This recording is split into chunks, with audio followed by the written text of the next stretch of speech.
Okay, so I just want to make a very quick video here. And the first thing is just something that occurred to me that I almost never talk about. It's one of the number of things that make this whole theory somewhat confusing. So I figured while I was thinking about it, I would mention that a lot of people would look at South up here at the top and go, well, he's got it all backwards, right? The traditional ancient Chinese maps had South at the top. And I think there were a number of other cultures that used to do that as well. So that's something to keep in mind when it comes to getting oriented with what's going on here. And there's kind of a backstory to that, which is this idea that the emperor always faces south. So the southward facing hillsides in the northern hemisphere will be heading towards the sun. And so, of course, that would be a preferred side of the hill to live on. And you could say that, in essence, the leadership, the highest level of society would always be orienting itself towards the light in a metaphorical sense, right? So ideally, we would have quote unquote enlightened leadership where they are essentially trying to understand the truth. And, of course, there's an awful lot to consider when it comes to that idea. But in general, you could say that that's something that we've really lost. It seems that we have a leadership that's, you could make the argument that they're dealing with the hard facts of political realities or geopolitical realities, you could say. Although I think that would be a difficult argument to make right now because it just seems like there's so many obvious blunders and horrifying things that are being done that are probably unnecessary. I'm sure there's some people who think it's necessary, but it's really hard to justify some of the things that have been going on for quite a long time now. So that is due to leadership that is not properly oriented. They're not concerned with the light. They're not concerned with the truth. They're not concerned with the people's welfare. They're not concerned with the welfare of the planet. It seems like they're primarily concerned with money. Anyway, that's not what this video is about. What I want to talk about is desire and fear. And I'm going to talk about that, of course, in the context of the postnatal, because this is where desire rules. Fire at the top is the clinging fire. And because this is the southern point, this is the focal point, this is what everyone is looking at. It's the thing they want, right? I'm planning on doing a piece where I discuss Rene Girard's mimetic desire. So his theory has to do with mimetic desire being the kind of primary driving force in society. The things we want. It's, pretty obvious, right? Everyone's running after the stuff they want. And then this is the stuff you don't want. So one way of thinking of it is pleasure and pain. Now, why would this be pain? Why would this be pleasure?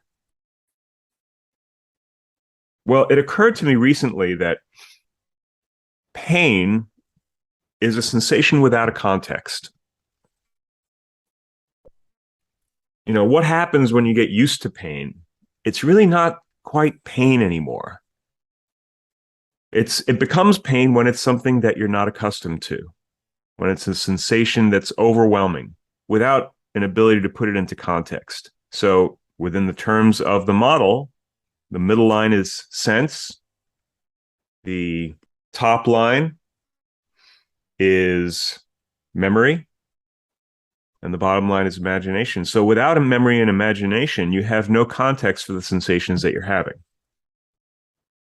So when a child starts to cry, it's having sensations that are new to it. There's no context for it. And that's why a child is often crying because they're having new sensations all the time without any context for them. And gradually the context begins to settle in, and those things are no longer so upsetting, frightening, and I would say not as painful. So if you've ever had chronic pain, which is something that I've been dealing with over the last couple of years, you do get to a point where it kind of turns into background. I think that that point will not come if you're taking painkillers, however, because painkillers means that you're constantly returning to that state of discomfort where there's no context for it. But if you give the body time with pain, it will adjust. And there are some people apparently who they don't respond to painkillers. They just don't work. And so what they end up having to do is basically meditate their way through it and change their relationship to it. Apparently that works. So in essence, you could say that what pain is the way that we're interpreting things, or the fact that we're not interpreting it. I'm saying that it's essentially just sensation without, this encompasses, so the abysmal water encompasses more than just pain, right? These are symbols that have many, many layers. But I would say that pain fits in here, and that pleasure fits in up at the top here with fire.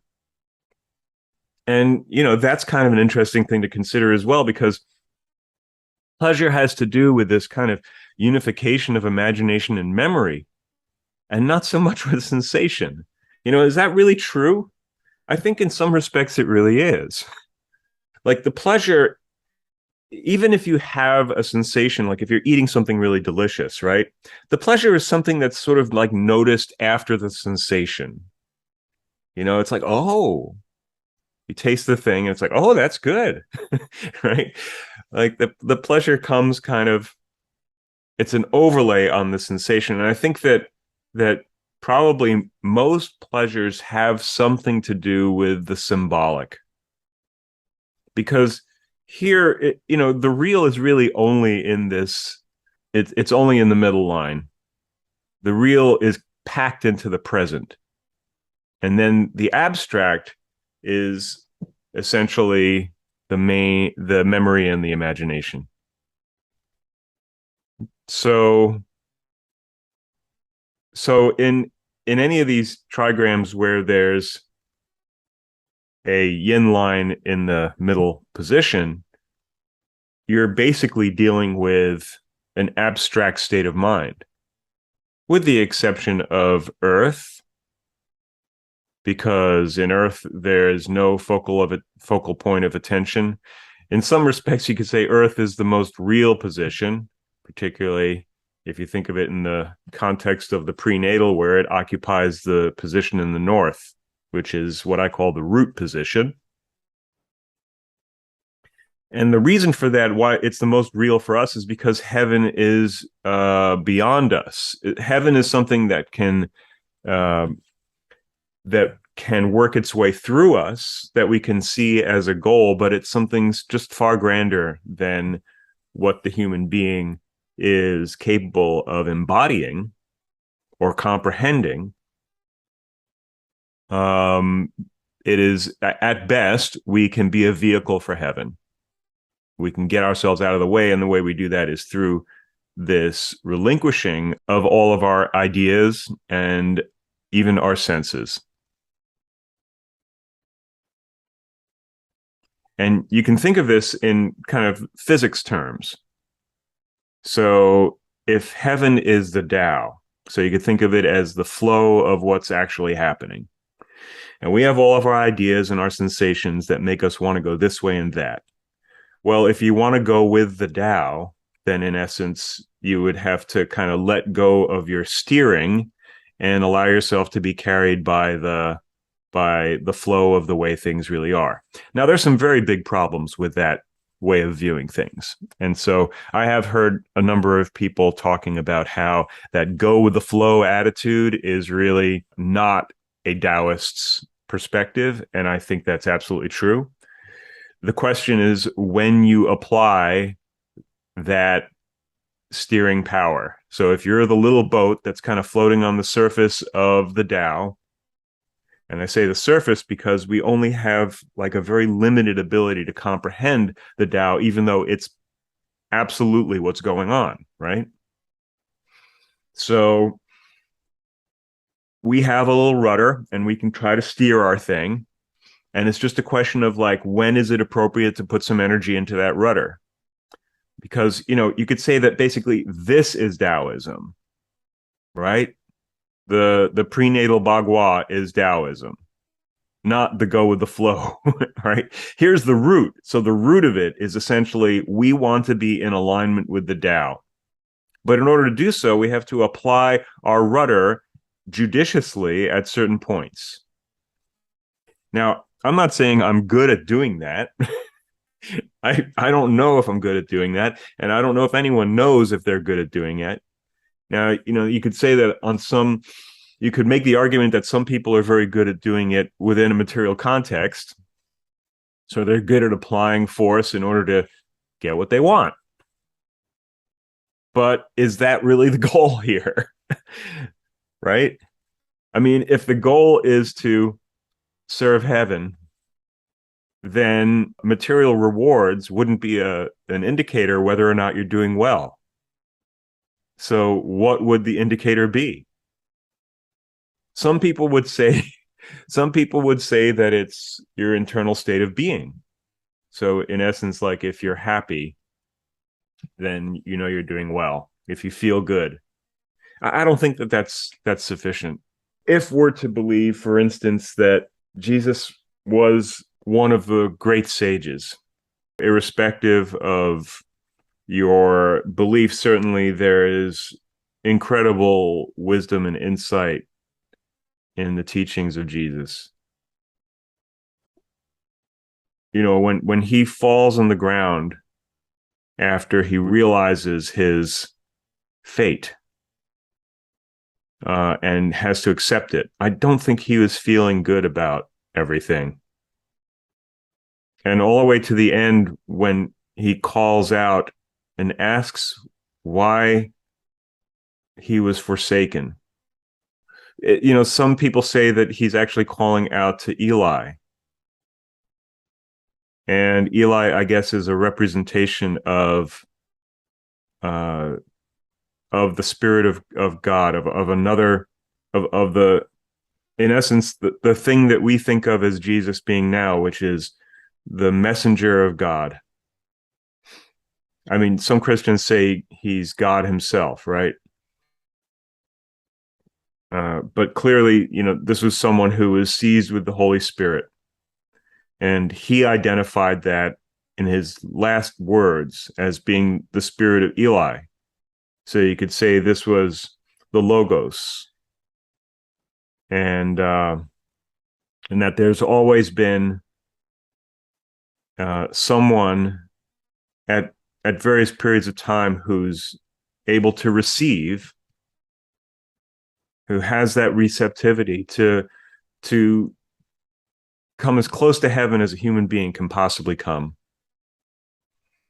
But that's not material rewards. That's not based on the pleasure pain axis.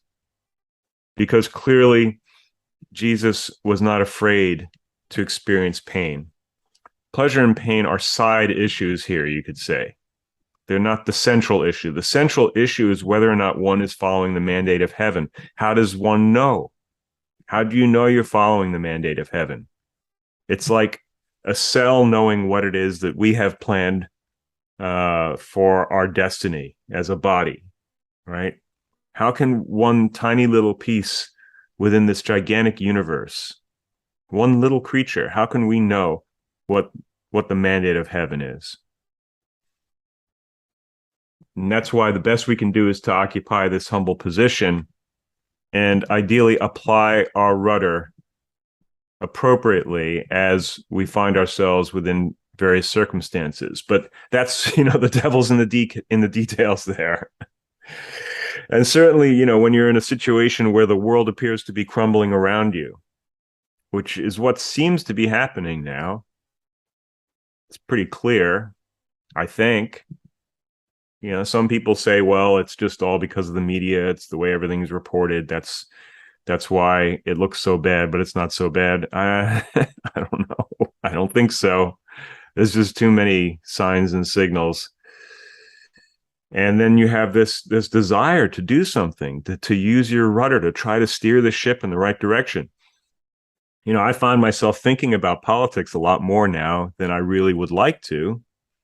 I feel that politics is doomed, but then I hear someone like Robert F. Kennedy speak, or even someone like Tucker Carlson. And I just wish the two of those guys would get together, because they're truly inspiring and they seem to really be genuine. They seem like they're the genuine thing.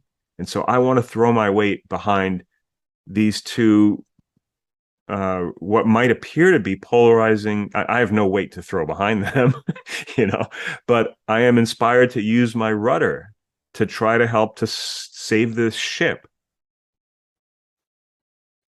I don't know that there's any real hope in that, but I don't see the point in being despairing about it either. I think that when someone shows up who appears to have, the qualities of what we would associate with the emperor, facing south. In other words, guided by the light. When someone shows up like that on the political stage, they deserve our support.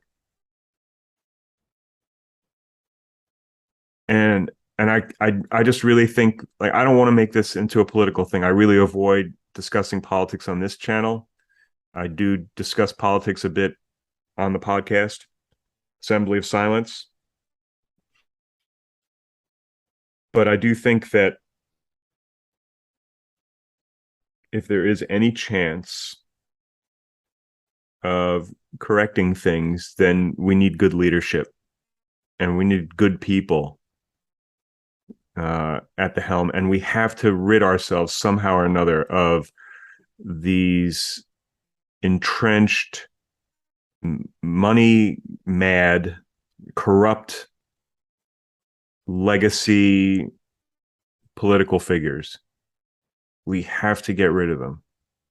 And the powerful interests that they serve are just going to have to take a back seat and become humbled if the world is to be improved. So, there's a lot of very powerful demons that are vying for position and have no scruples whatsoever. And they have to be put back into their cell in their proper place. What is that? Well, I mean, many of these people are at the top of the economic ladder. They're playing their power games. And so we do have a global economy that needs to function. There's always going to be people who are adapted to thrive in those systems. And quite often there are people who, if you allow them to get out of control, they will destroy everything. And we've got to put those demons back in their place. They can be there, in their leadership positions within the economic domain, but they cannot be allowed to determine policy. These are just people who are good at making money and good at playing power games. They're not good at designing the world. And so if the people have any power left, and it's really unclear that we do, I would say that it's unlikely that we would be able to pull this off. But if we're going to get clear about what's important, then we have to do what we can to try to save the situation. So I've volunteered for Robert F. Kennedy's candidacy. I'm looking forward to seeing what Tucker Carlson decides to do next. And I think we really have to straddle the political divide like that. I'm just picking those two guys out because those are the ones that I really see. I mean, there are others, you know. I think Tulsi Gabbard is also someone who has courage, conviction, and integrity. And that's what we need. We need people who are oriented towards the light. I would say that if they don't mention God, they're not who we're looking for. I have heard Robert F. Kennedy, Tucker Carlson, and Tulsi Gabbard all speak in spiritual terms. We need people in leadership who have a spiritual understanding, who see something beyond what their own particular wants and desires are, and who can get beyond their fears of the pain. We need people who are brave, that are not ruled by their senses, who see something that's beyond their own particular concerns or the concerns of their immediate family, let's say. You know, the narrative of the mafia, that idea of the family, right? These people who are very passionate and they have strong, powerful family relations and they protect each other even though they're deeply corrupt. And yes, I'm talking about the Biden family right now. There's a way in which that's been romanticized. Thank you, Francis Ford Coppola and Martin Scorsese and all the rest of the, let's say, godless, heathen Hollywood image makers who have created this romance around the mob, organized crime.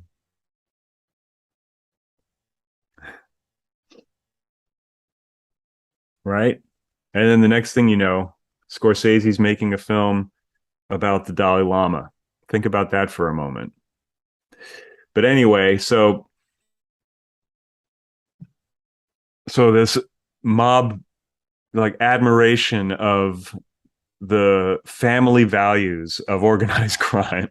It's basically, you know, that's the drama that people got involved in. And that's the mindset that keeps electing people in this postnatal frame. You know, we need idealists who are willing to die for something greater. And that's in essence what RFK Jr. and Tucker Carlson have both said. And, you know, RFK Jr. comes from a legacy of men who are willing to die for their ideals. And if that gets repeated again, my God, what a tragedy, right?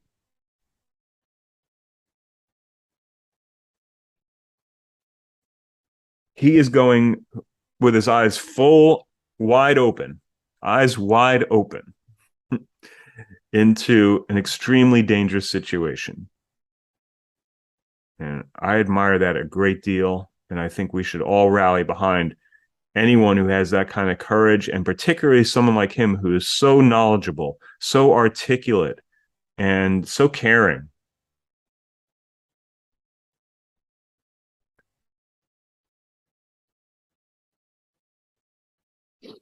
Anyway, I hadn't planned on saying all of that, but that's what I said. I hope you found it interesting. And I hope you found it inspiring. And if you would be so kind as to pass this one around to any like-minded person who you think might also be inspired by it, well, I would greatly appreciate that. And if you want to materially support this effort, the links for it are in the show note description. Thank you for your attention. God bless.